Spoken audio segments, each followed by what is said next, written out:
In this lecture, we're looking at Unitarianism, Baptists, and Quakers. And if there's any title in this series for church history that's going to cause something of a head-scratcher, it might be this one. How do all three of these things hang together? In the modern world, and historically, these three are not the same church, nor do they necessarily spring from the same well. Well, the answer is that all three have some roots back in the 16th century, some more, some less, with the movement that we today call Anabaptism.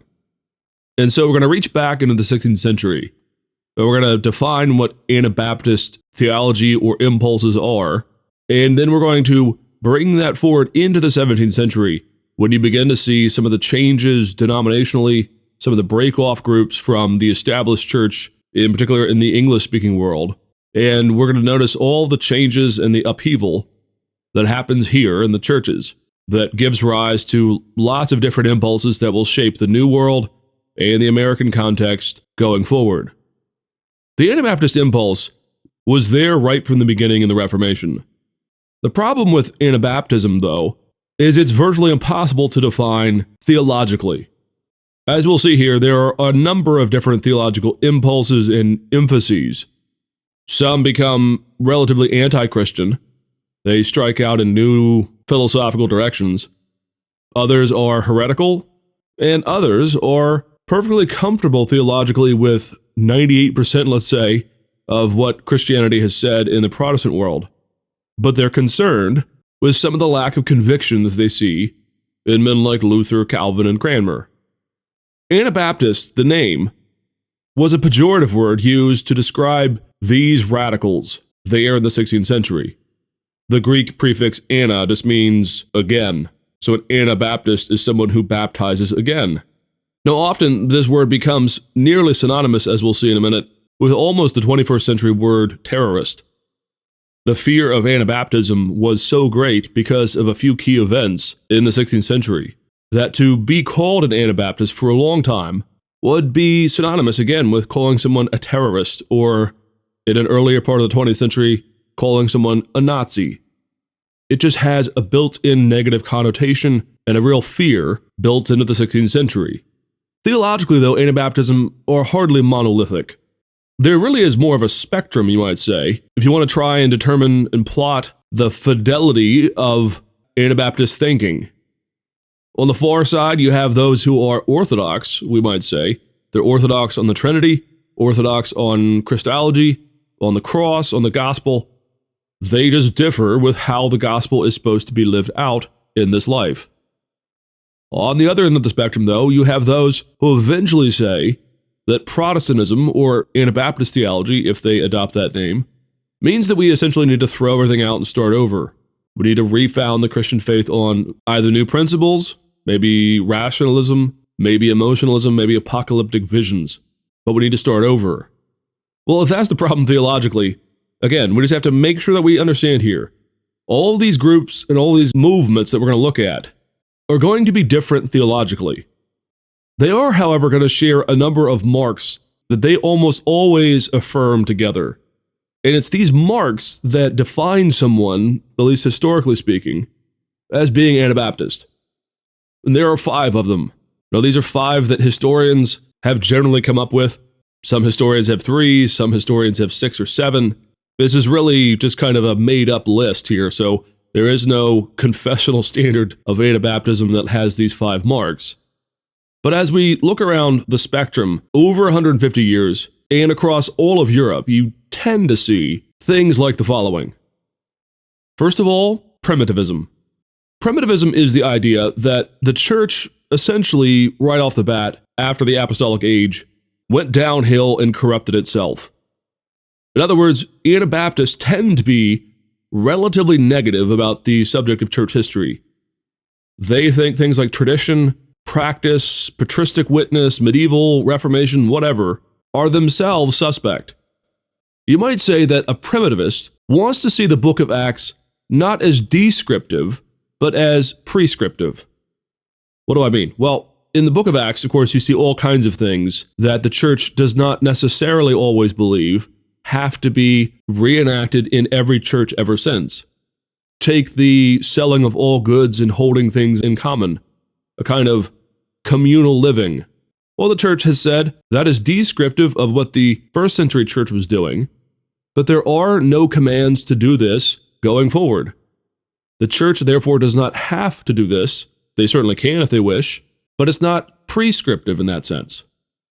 Well, Anabaptists will say you're playing selective favorites with certain passages. A primitivist, in other words, will avoid just about any implication from anything that arises outside of either the book of Acts or the scriptures themselves. Now, this is not typically the Protestant or the Catholic position, but this is where Anabaptism comes from, and it's a real defining mark. Secondly, passivism. There are actually a significant number of Anabaptists today who are theologians who have written on this subject, and they go back centuries on this argument. A pacifist in this sense is not a protester per se. Rather, they are those who believe that the church must never either participate nor support war or violence on any front. None whatsoever. In fact, the church's position should always be the hope and the prayer for the cessation of violence. They do not take sides. There is no just war. Thirdly, in coming out of that, Anabaptists tend to be relatively anti-society. Now, they're not dystopian. Some seek the upheaval and overthrowing of society, but they're actually usually in the minority. Most simply avoid society. They see that there is no benign reality of civil life. Being part of the culture often means that you are sacrificing who you are as a Christian. And within Anabaptist traditions, particularly the more robust ones on this issue of society, there is an element of shunning and of separation that goes on within their communities.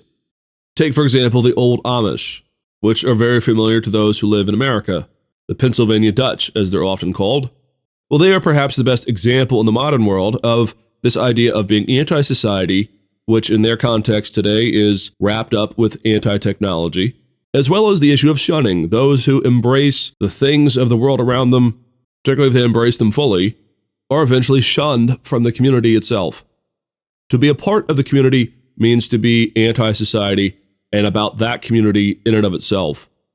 The Christian community in an Anabaptist world is very often conceived as being its own society, and therefore any dabbling with the world around it, even if it claims to be Christian, is a fundamental rejection of who you are as part of that community, and therefore, possibly, you could be shunned. Fourthly, anti-tradition. This is wrapped up in the primitive issue, but this is important to separate.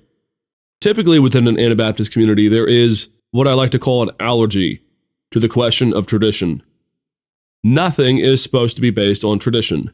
And again, there are all kinds of varieties here, but in general, there is usually some locus of tradition that is being avoided, whether it's an avoidance of worship music of certain kinds, or maybe it's an avoidance of having ordained clergy, because clergy is some made-up tradition from the history of the church.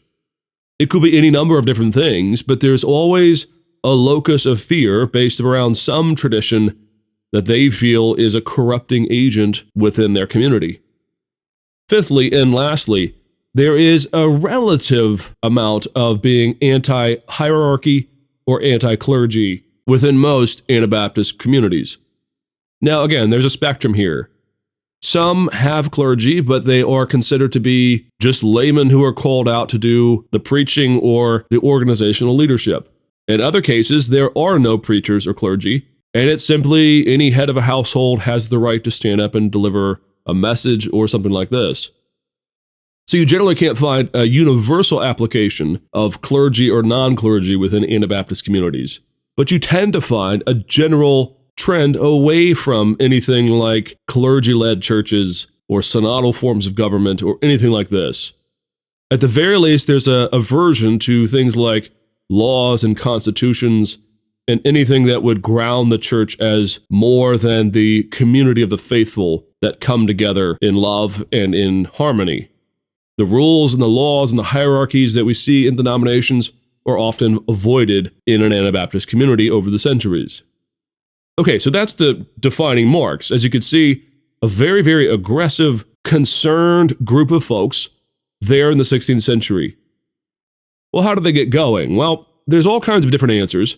Depends on the historian, depends on the group.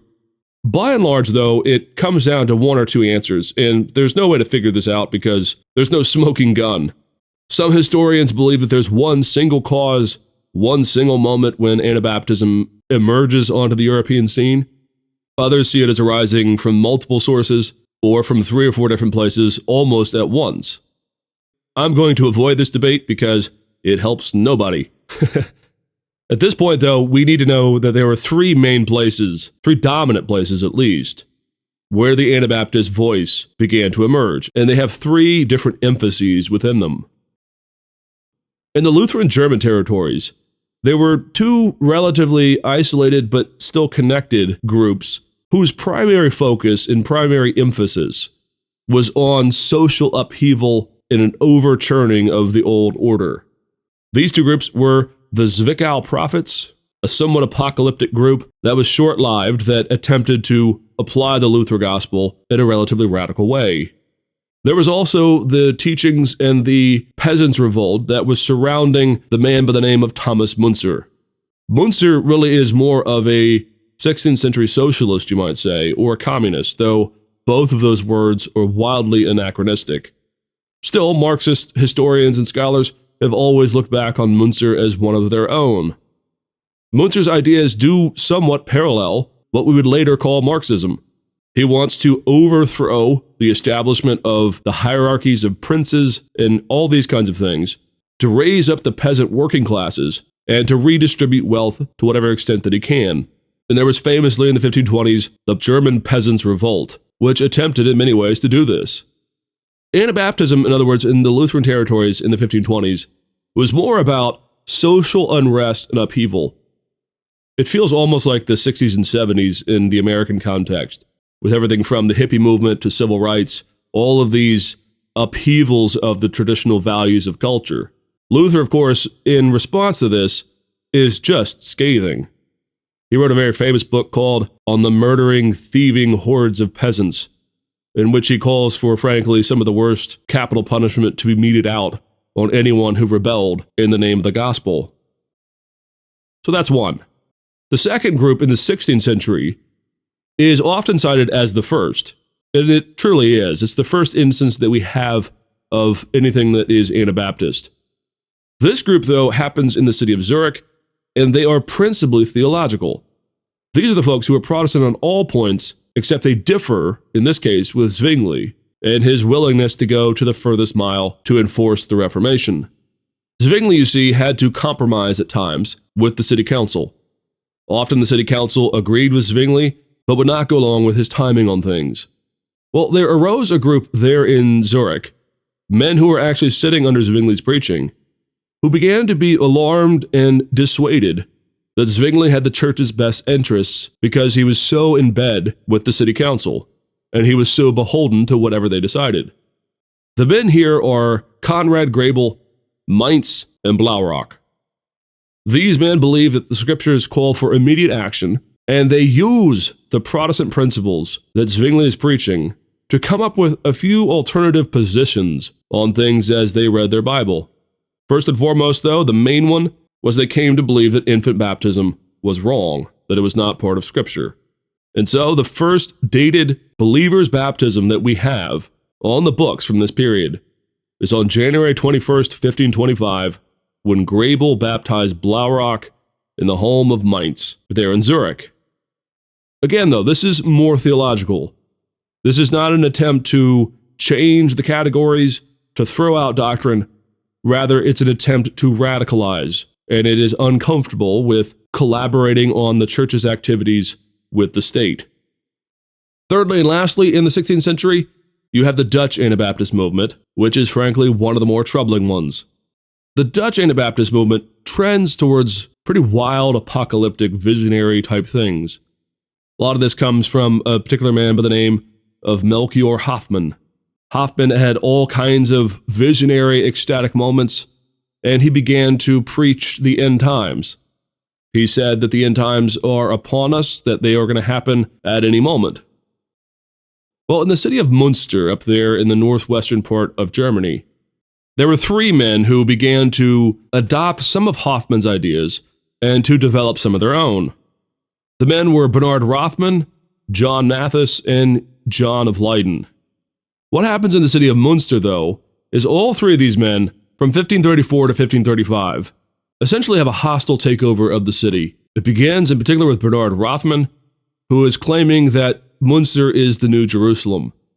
Now, Rothman is a layperson. He's not theologically trained, but he is proclaiming that he has ecstatic visions, and therefore he speaks for Christ. He and his entourage are eventually voted into the city council, at which point they depose just about everyone and make themselves nothing less than a theocracy. Jan Mathis is one of his right-hand men, and there's all kinds of crazy, ecstatic experiences going on here. Eventually, the bishop from the region brings an army and he besieges the city, attempting to get it back. At which point, Jan Mathis, getting a vision that he is the new Gideon, rides out with just 30 men against a pretty well-defended army, and they are quickly cut down because apparently his vision was incorrect. Not dissuaded by this, John of Leyden throws off his clothes, runs naked through the street, proclaiming that the end is nigh and that he now will rule here in this theocracy as the new David, and Munster is the new Jerusalem. Nourishing the crazy just a bit more, John of Leyden actually then reimposes polygamy, and quite naturally he takes 16 wives, because whenever people reimpose polygamy, it usually means I get your wife, but you don't get any of mine. Sort of strange twist that always seems to happen with these types of cults. In the end, the city falls, and all of the men that are involved with this are eventually tortured, then executed, and their bones are strung up in cages and hung in the church tower of St. Lambert's Church. I actually studied for a year at the University of Munster after college, and I can tell you, if you go there, you can go to St. Lambert's Church to this day, and the 3 cages of the torturing of these men still hang in the tower there. So in 1535, again, this is why so much of the perception of Anabaptism is that it has terrorist impulses and that it will overthrow the world. Because in the German context and in the Dutch context, there were things that trended this way, certainly. Well, how does all this connect to the Quakers, to the Baptists, and to the Unitarians? Well, simply put, throughout the 16th century, the majority of the Anabaptist impulse is stifled. Most countries, whether Catholic or Protestant, for fear of the apocalyptic uprising and the quasi-aggressive and angry and violent actions of Anabaptists, which is ironic given their status as pacifist. But given these caricatures of Anabaptist thinking, Anabaptism really goes into hiding. They separate themselves even further. The anti-society and anti-tradition and hierarchy moves within Anabaptism are only strengthened as society persecutes them and kills them. There are all kinds of stories, frankly, of innocent Anabaptists attempting to live according to their faith who are drowned, usually, in a cruel twist that if they want to be baptized again, that they'll just finish it off and drown them. A certain number of Anabaptists move out to the country of Poland. Poland had a more or less tolerant position on all kinds of these issues. In particular, those who were anti-Trinitarian or who held a number of heretical ideas that were either Arian or Gnostic from the ancient church tended to go out towards Poland. Others went into hiding, but yet resided in places like England, the Netherlands, or down in Germany or the Swiss regions. Well, if we fast forward into the 17th century, with all the upheaval that happens as a result of the English Civil War, and as a result of Charles II coming back in the 1660s, and reimposing a really aggressive anti-dissenter set of policies that attempted to ferret out and persecute those who did not want to take part in the state church. As a result of this, all of those names that I mentioned several lectures ago, Quakers, Seekers, Muggles, Dissenters, Familyists, Puritans, all these names, and they're all over the map theologically. But the majority of them are a renewed spirit of, frankly, Anabaptism. Not all of them, but a majority of them at least incorporate some of that impulse from the 16th century movement of Anabaptism, either purposefully or without realizing it. So take the rise of Baptists. Now, it's important to note here, Baptists actually do not stem from Anabaptism proper. There are a few historians who make this claim, and I have yet to meet a Baptist who doesn't at some point believe that Anabaptists are their forefathers and mothers. The fact is they do not. Baptists began specifically in 1609 with a man by the name of John Smith. John Smith had studied at Cambridge, and in the early 1600s, Cambridge was something of a hothouse for Puritanism. Now again, remember, Puritanism is not a single monolithic ecclesiology or theology, it's rather a set of principles related to the Anglican Church. John Smith is just one of these guys. And as a sort of conscientious objector, he ends up moving to the city of Amsterdam where he becomes a pastor. Now, he had been taught infant baptism and he had believed it, but as a pastor, as he studied the scriptures, in 1609 he came to the conclusion that credo baptism, as we call it, popularly called believer's baptism, was the right way. And so in 1609 he baptized himself and then another person, and then there was formed the earliest Baptist church, properly speaking. This little seed is then nourished and developed, and then a man by the name of John Spilsbury, a Calvinist overtly, in 1638, forms what is considered to be the first London Baptist congregation there in England. And from that again, it spreads and it grows piecemeal, step by step, until finally in 1689 there is formed the London Baptist Conference. There is formed a group that wants to create a confession of self-identity to be Baptist, and in 1689 there is the London Baptist Confession that is formed and created. Now notice, Baptists come specifically as a branch off of the Puritan movement. What they adopt, though, in part, are not a lot of the varieties of different ideas within Anabaptism, but rather a couple of them. Baptists tended to be relatively anti-hierarchy, at least in terms of, say, a synodal form of government. Baptists tend to be very congregational in terms of their structure. They also embrace the idea of rebaptism, or baptism of believers. John Smith, in fact, very famously said that if you were baptized as an infant and you joined his church, a Baptist church, you needed to be rebaptized in keeping with their faith. That is an element of the early Anabaptist movement, but it doesn't come from it. This is important. What is really happening here is, after the long memory of the terrorist movement, you might say, of early Anabaptism, and that is frankly very unfair, but what I mean here is the perception of Anabaptism. With the rise in the 17th century of so much upheaval, a lot of those impulses can now flourish and can populate in different groups and in different ways. So in the 16th century, say around 1550, anyone who proclaims the view that one has to be baptized as an adult or as a believer would immediately be marked as an Anabaptist and either thrown out of the city or something worse.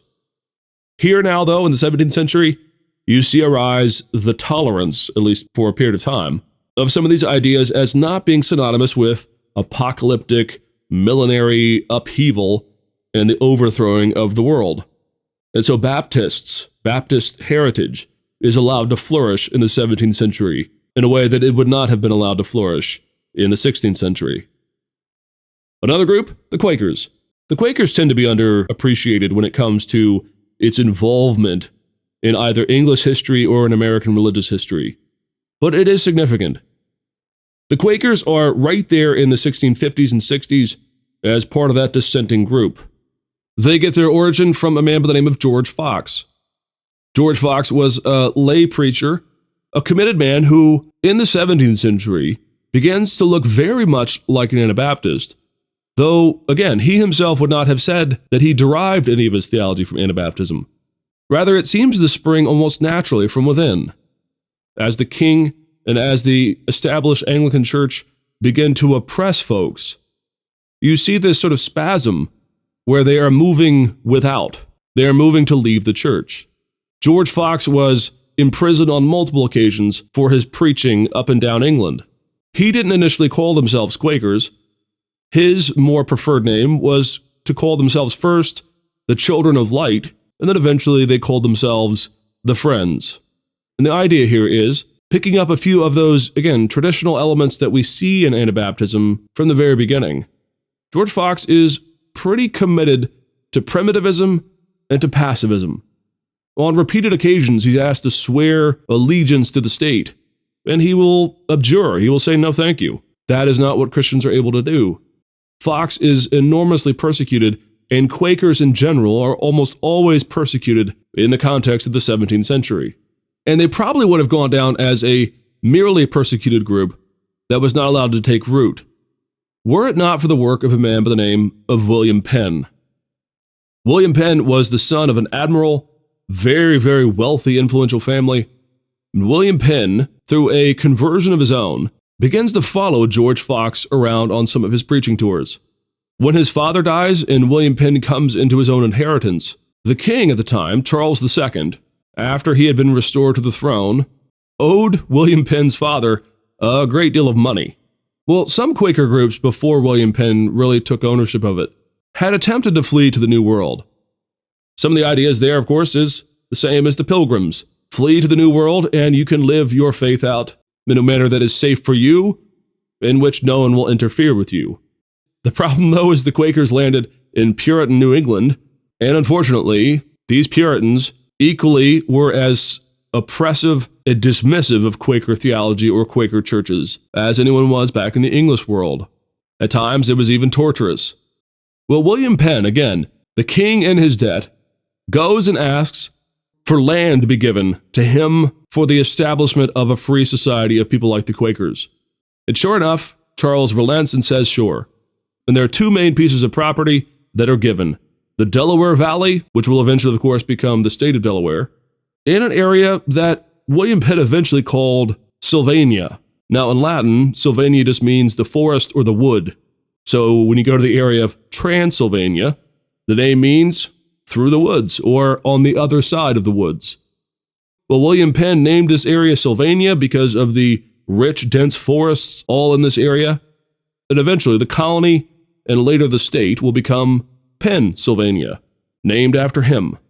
During these days in the 17th century, Pennsylvania becomes a bastion and a near utopia, frankly, for all kinds of disaffected, persecuted groups that are either not welcomed in England nor in New England.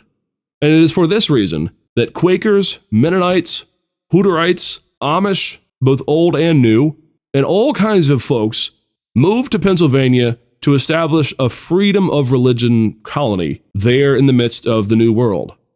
So the legacy of Quakers and of other groups of these dissenting groups, through the work of William Penn in particular, find a home where they can be safe and free from persecution or oppression.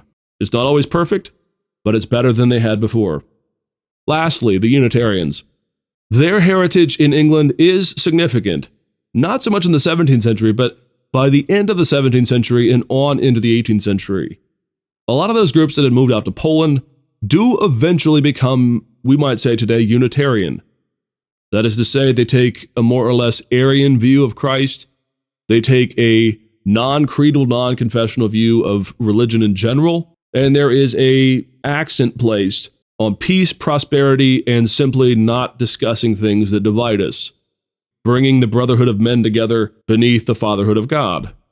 As the history of English culture wears on, after the shakeout of the dissenting groups, some being oppressed, some moving to the New World, it is as the 17th century comes to a close, and as we move into the 18th century, with the rise of the Enlightenment and of deism, that the Unitarian Church as well begins to take root there in England, and eventually in the New World.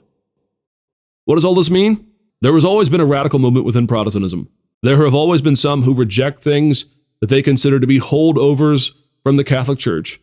And though all of these different groups are wildly different theologically, and have different ecclesiologies and different structures, and different commitments to the scriptures at different points, all of them arise from a similar impulse, which is to be radical for their faith, and to not simply accept an involvement of the church with the state.